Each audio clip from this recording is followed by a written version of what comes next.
Morning. Morning. Ketemu lagi kita di channel. Apa coba channelnya? Ngobrol sambil nyetir. After a long time kita nggak nge-shoot video dan videonya belum up juga sih. Aduh. Iya. Karena bapak editor terlalu banyak pertimbangan. Kurang ini, kurang itu, kurang ini, kurang itu. Gitu. Imperfect. Terlalu perfeksionis. Enggak, bapak editornya terlalu perfeksionis gitu. Ini kurang ini gitulah guys. Jadi ya mohon dimaklumi, ada pending video yang masih belum ke upload. Berapa? 3 ya? Banyak. 3 kan? 4. Ada yang satu lagi di handphoneku belum dikirim sama yang ini. Tuh. Duh, Sariawan. Gede banget Sariawan. Ngomongin Sariawan. Sariawan iya. tuh itu apa? dong Apa? kasih tahu nanti apa suaranya jelas atau enggak? Iya, suaranya kita oke apa enggak? Nyala. Udah nyala, ini udah tuh. Aku udah noise cancellation. Oke. Ngomongin Sariawan tuh penyakit apa enggak sih? Sih harusnya ya. Dia kategori penyakit. Harusnya ya. Sebenarnya kayak luka sih. Biasanya kayak luka itu Kegigit, ini kayaknya kegigit sih kalau aku. ya biasanya model-modelnya tuh kalau di bibir itu biasanya dari kegigit. Kalau gusi itu biasanya dari siapa? Sikat gigi, yang entah sikat giginya terlalu set gitu kan, kadang-kadang ada tuh kepleset. Nah itu juga bisa bikin sariawan. Di sini nih biasanya kalau sikat gigi nih, di pipi-pipi. Ya darah, udah gusi lah rata-rata. Kalau di pipi atau bibir gitu, itu biasanya ini kegigit pas lagi ngunyah kan, terlalu berambisius kan, krek gitu ya. Biasanya kayak gitu sih. Ya, berarti part of penyakit. Ini perlu ke dokter nggak sih kalau Sariawan? Sebenarnya kalau mau sembuh sih harusnya banyak makan jeruk ya. Cuman Asam-asam, vitamin C. Vitamin C, cuman yang aku tahu vitamin C paling banyak itu bukan di jeruk tapi di cabai.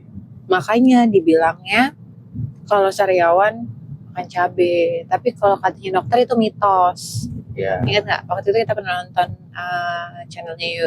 channelnya siapa, atau ada dokter Tirta, apa channelnya dokter Tirta gitu, dia bilang mitos atau fakta. Katanya itu mitos sebenarnya. Anyway, ngomongin kesehatan.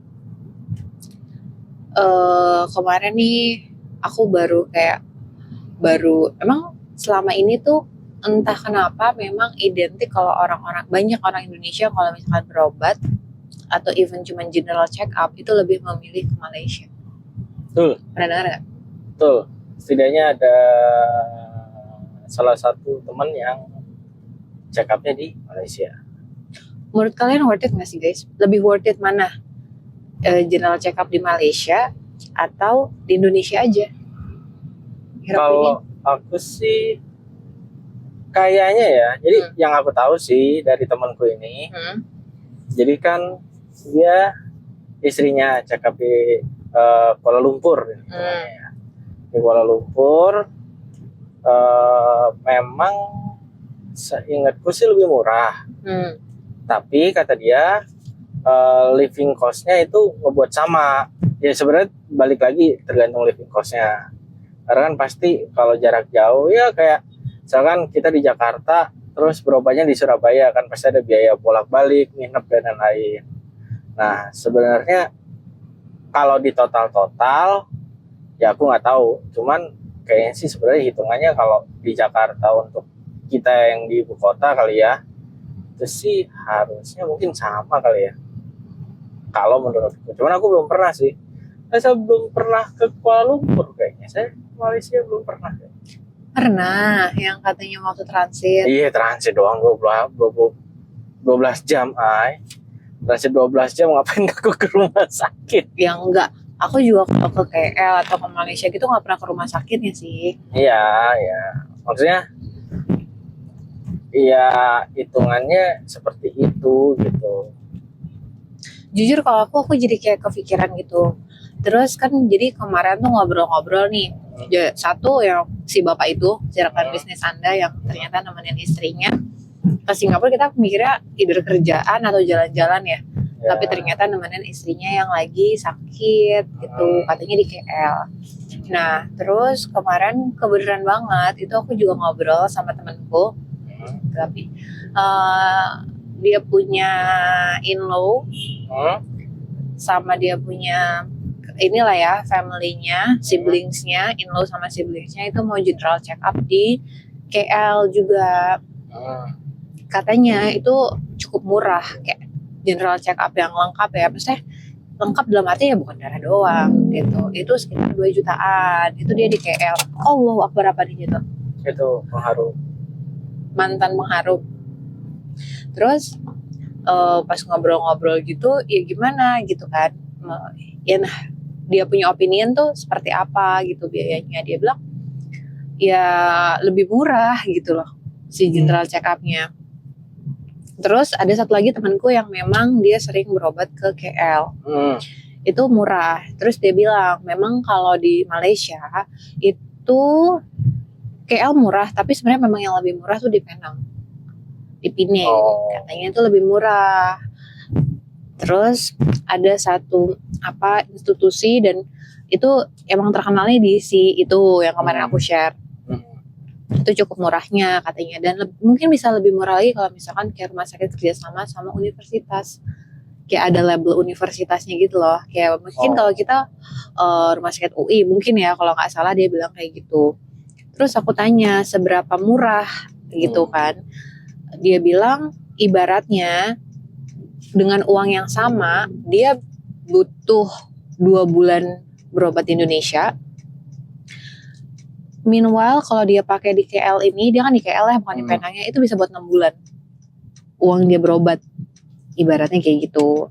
Terus lumayan dong.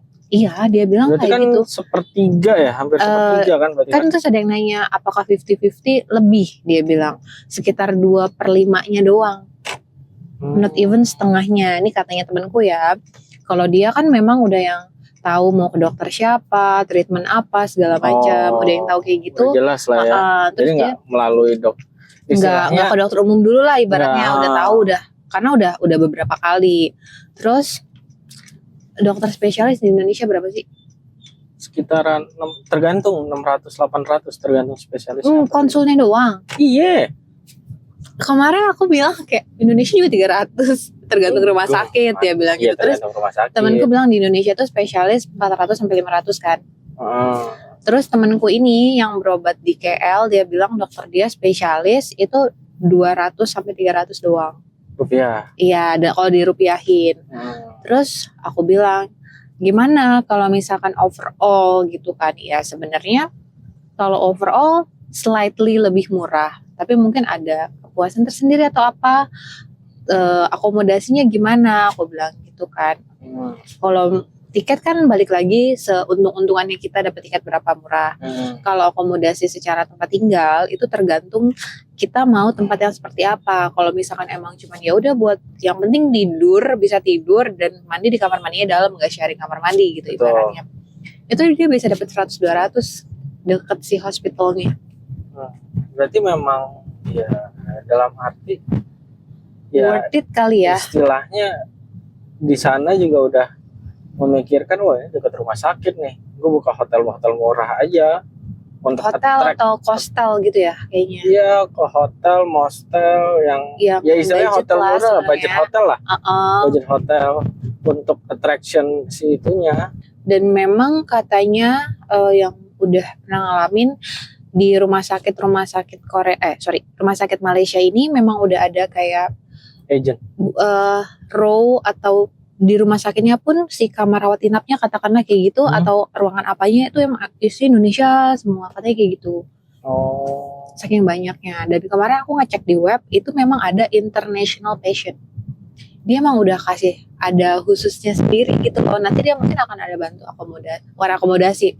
Prosedurnya mungkin karena dia international customer kayak gitu, dia ada ininya sendiri, ada buttonnya, ada menunya sendiri gitu. Kalau kita buka di webnya ya. Nanti perlu ada guidance gitu. Apa mungkin kayak gitu. Pendampingan dan lain-lain kali ya. Maksudnya biar mereka juga pasti kan bingung kan awal-awal kan. Apalagi untuk yang first timer.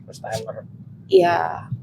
Ya kadang kayak penasaran sih apa sih yang ngebedain, ada yang tahu nggak apa sih yang ngebedain kok bisa dia diklaim lebih murah dan gitu. Logikanya gini ya, harusnya kan ya misalkan nih, sorry to say, untuk orang luar negeri yang datang ke Indonesia kan bilangnya wisatawan. Itu juga wisata kesehatan. Nah ada sebutannya. Kalau di Indonesia kan kita kan ya inilah apa rahasia umum lah ya. Pasti kan wisatawan itu dimahalin kan. Nah, tapi kalau dia misalkan nih di Malaysia dia wisata kesehatan gitu kan kita nyebutnya, itu kan logikanya juga dimahalin kan sama dia kan pastilah. Mungkin. Ya kan, tapi dia masih bisa lebih murah dibandingkan di Indonesia. Iya, kok bisa ya? Itu yang sih. Tahu boleh komen di bawah. Itu sih. Yang amaze-nya sih. Kayak kemarin yang aku share itu kan ada 2. Ini yang agak lumayan institusi besarnya ya. Karena dia punya yang aku share kemarin itu memang ada kampusnya juga. Nah, si 2 institusi ini ada di KL sama di Penang. Memang yang di Penang tuh harganya lebih murah sih, tapi aku belum cek detailnya. Nah, yang di KL aku lihat itu kan dia ada tuh, aku lihatnya cuma general check up karena kayak bingung kan ya. Sebenarnya ada yang mau kita cek ya, cuman masih nggak tahu di menunya sih nggak ada di situ. Mungkin butuh konsultasi kan. Nah, si general check up yang untuk cewek itu tadi aku lihat ada T3, T4 free gitu. Aku nggak ngerti T3, T4, blood cek semuanya, urine cek semuanya, mata juga dicek kalau nggak salah. Kayak cek iya, terus ada plus minus ya. Aku lupa kata-katanya mata gitu kan. Terus ultrasound, ada pelvic, ada apa gitu. Itu yang itu kan untuk under 40 kan. Age yang under 40 itu paling murahnya di 1,3 lah, 1.300 RM. Itu kalau kita rupiahin kali 3.400-an, kemarin aku cek kan 6 jutaan. Kali 3.000 aja. 3.400 aku cek. 3.400 ya, itu sekitar 6 jutaan. Aku nggak tahu nih kalau di Indonesia untuk cek yang seperti itu sama nggak sih biayanya gitu loh. Itu udah termasuk konsultasi dokter yang aku share kemarin itu gitu. Jadi general check up-nya pun ada beberapa menu gitu sih. Nah, kalau Mas kan biasanya bantuin mama tuh. Biasanya berapa sih untuk cek yang kayak gitu-gitu? Cek lah, perbandingan. Kalau misalkan mau cek begini, kalau di Indonesia berapa duit sih? Gitu. Ya beda ya case-nya. Maksudnya kalau mama kan lebih ke darah, bukan general check up kan.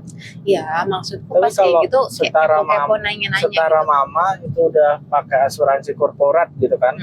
Harga korporat sama harga biasa kan beda. Harusnya sih harga korporat itu logikanya lebih murah memang karena udah ada kerjasama dan lain-lain kan. Itu mama itu spesialis aja setara rumah sakit S gitu kan.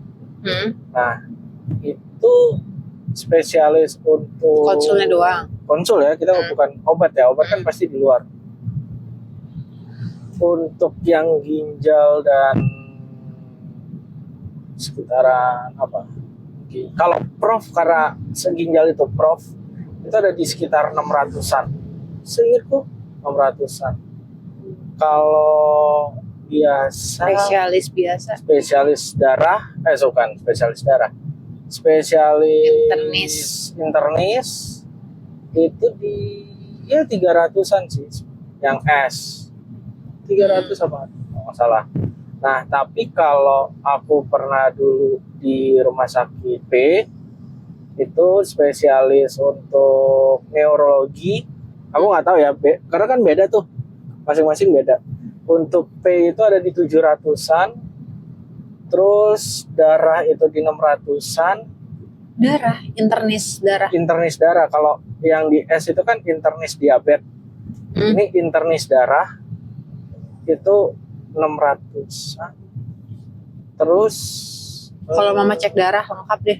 Mama kan cek darahnya itu biasanya biasa ya. kalau mama itu cek darah lengkap. Cek darah lengkap tuh yang ada hemoglobin, leukosit, bla bla bla. Ada Terus cek ada urin. NaCK. NaCK tuh natrium, kalium, sama apalah gitu kalau nggak salah. Terus mama itu yang paling mahal satu D-dimer. D-dimer itu gunanya untuk menguji kekentalan darah. Terus ada juga APTT. APTT itu juga kekentalan darah. Terus biasa kolesterol, trigliserid, HbA1c itu juga lumayan mahal, 500-an. Kalau D-dimer itu di sekitar 800-an, kalau korporat biasanya 1 jutaan. Jadi total tuh mau berapa? Total itu mama kalau 1 bulan itu, karena ini juga ibu mama kan ada ginjal ya, gagal ginjal. Jadi istilahnya apa namanya, kreatin dan lainnya itu ke record juga. Nah itu di sekitar 2,3. Itu darah doang kan. Itu pure darah doang, dan kayaknya udah nggak pakai urin. Karena kan gagal ginjal susah urin. 2,3. Mungkin ya nanti kalau ke rumah sakit kepo-kepo aja sih. Kan udah ada nih, kita bisa lihat di webnya yang kemarin aku share itu. Ceknya ini. Nah, dirupiahin berapa, terus besok kan rumah sakit tuh. Ya coba-coba cari tahu berapa sih kalau di rumah sakit S untuk cek kayak begitu gitu. Buat perbandingan emang semurah apa gitu loh si negara tetangga ini yang bikin orang-orang wisata. Emang kata-katanya tuh wisata kesehatan apa gitu, ada kata wisatanya beneran di webnya itu. Sebenarnya ya aku bingungnya gitu. Maksudnya gini sih, rumah sakit, maksudnya gini, kalau kita punya rekanan gitu ya. Rekanan siapa yang kita? Rekanan entah kantor. Oh ya. Apalagi kalau kantornya kayak mama kan dia powerful ya, asuransinya kan. Nah itu emang dibilang bahkan pihak rumah sakitnya itu ya asuransi no limit lah gitu kan. Mungkin sama kayak asuransi sejenis Prudensial, Admedica, pokoknya yang top lah gitu. Nah maksudku kalau kayak gitu kan pasti ada kerjasama antara asuransi dengan si rumah sakit nih. Itu kan pasti harganya jadi bias kan, karena pasti lebih rendah dibandingkan seharusnya kan. Gitu. Nah tapi kalau di luar negeri itu kalau dari temanku sih bilang dia menggunakan asuransi memang. Asuransi Indonesia. Asuransi Indonesia. Nah aku nggak tahu sih, mungkin asuransinya Prudensial kali ya, cuman aku nggak tahu nih. Nah ini tebak-tebak guess aja gitu kan. Nah tapi maksudku bukannya nanti jadinya sama aja ya? Aku nggak tahu sih. Ya. Maksudnya? Iya sih. Misalkan nih di luar negeri bisa kayak taruhlah di sini itu butuhnya kayak 5 juta gitu kan. Di luar negeri mungkin butuhnya cuman 2,5 gitu. Tapi kan butuh kayak biaya tiket, biaya living cost dan lain-lain. Ya mungkin jatuhnya di sekitar 4,5 atau 4 lah, mungkin selisih 1 juta lah gitu.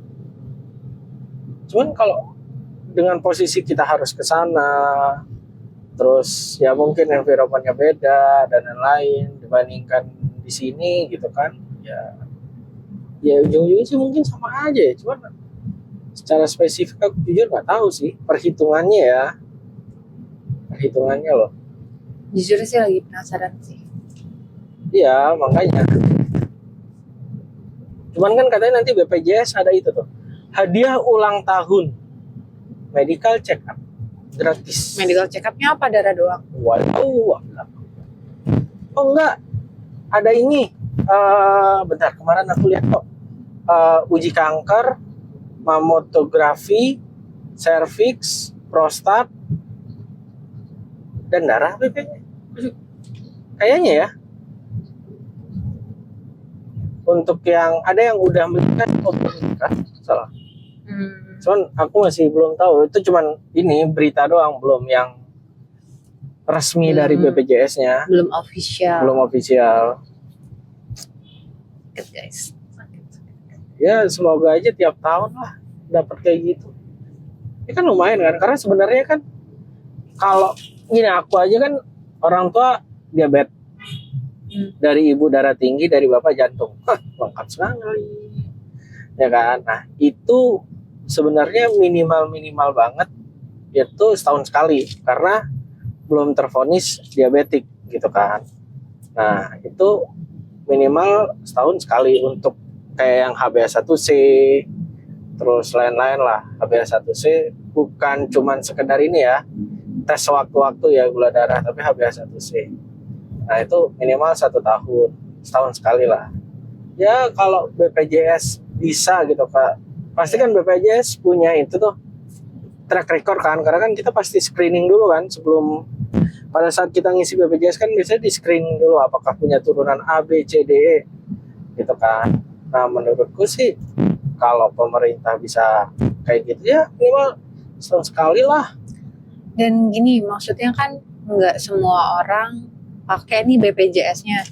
Aku jujur belum pernah, alhamdulillahnya belum pernah pakai sih ya BPJS gitu. Ya udah, itu reward buat orang-orang katakanlah yang belum pernah menggunakan BPJS nggak sih? Iya. Minimal untuk ya si general check up tadi ya. Secara ngomong untung-untungan pun jadinya pemerintah harusnya lebih untung. Kenapa? Ya kan?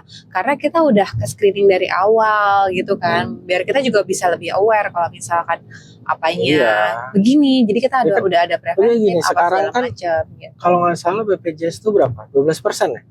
12% dari gaji kalau nggak salah. Jujur aku nggak tahu. Iuran itu kalau nggak salah 12% atau berapa gitu. Dan itu beda dengan BPJS Ketenagakerjaan. Jadi aku lupa antara 2% atau 12%. Kalau aku kan mandiri. Jadi kalau mandiri itu masih ada golongan 50, ada gratis 50.000 sama 100.000. Nah aku masih 100.000. Sekarang pengalinya satu orang aja taruhlah 50.000 kali setahun itu udah 600.000 berarti kan, kali 100 juta orang. Nah gitu maksudnya ya nggak susah lah kalau cuma ngasih apa ya 600.000 cukup lah. Sekarang tes gula darah sewaktu-waktu, kolesterol aja kita kemarin berapa ya di apotek? Sekitar 50.000. 15 tambah 25. Iya. Ya 50.000 lah. Sekitar 50.000. Ya. Karena kan di Indonesia untuk orang yang super amat tajir gitu kan, itu kan dia BPJS hanya sebagai ya udah bahwa dia kewajiban dari pemerintah itu juga kan aja. berarti dananya tidak terpakai ya. Iya, dia juga ya, punya aja second asuransi kan, nggak cuma satu pasti gitu. Nah maksudnya ya harusnya sih salah. Semoga emang bener gitu loh maksudnya. Ya balik lagi tadi buat preventif juga daripada nanti banyak orang Indonesia kenapa-napa gitu ya. Karena kan terkadang ya gitu, banyak yang kita nggak tahu kita tuh sakitnya ternyata apa. Tiba-tiba meskipun kadang takut sih ya general check up gitu, takut nggak sih? Ya kayak dulu bapakku nggak pernah mau general check up. Kayak dokter aja nggak mau.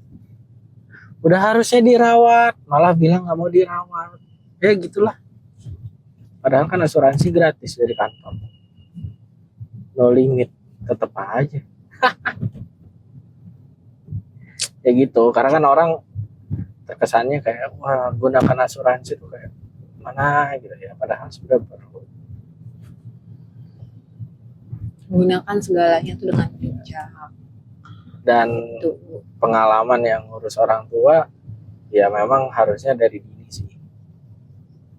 Meskipun ya hanya untuk potensial, misalkan Kayak aku kan turunannya udah lengkap tuh, ada jantung, darah tinggi, diabetes, bla bla bla kan. Nah itu ya memang ada baiknya dari muda, dari masih sehat gitu kan. Itu cek darah, risiko-risiko apa aja, nah dari situ mulai jalan. Jadi nggak pas tuanya sakit, harus mulai juga lah. Tuh. Yang penting usaha, nanti endingnya Allah kasih takdir apa ya ikhlas. Ya Yang kalau penting udah tua sakit ya wajar, namanya juga umur gitu kan. Cuman kan jadi apply asuransi ke kita. mahal. Ada asuransi yang murah? Boleh komen di bawah. Yang bisa cover kesehatan. Yang bisa cover kesehatan sampai ke Penang, siapa tahu? Amin. Amin. Ya udah. Intinya tuh kesehatan itu ketika sudah sakit itu mahal. Jadi selagi masih sehat kita harus menjaga itu dengan baik. Makan yang baik, olahraga yang baik. Nih Turun loh berat badan saya. Allah. Bisa 0, jadi sekian gram. 88,9. 0,1 kilo guys, which is cuma 100 gram turunnya. Itu karena pagi-pagi habis BAB gitu. Ya rezeki sehat itu cuma bisa terlihat pada saat kita sakit. Ya. Intinya seperti itu. Oke. Itu dulu bahasan kita hari ini tentang kesehatan. Semoga bermanfaat. Bye.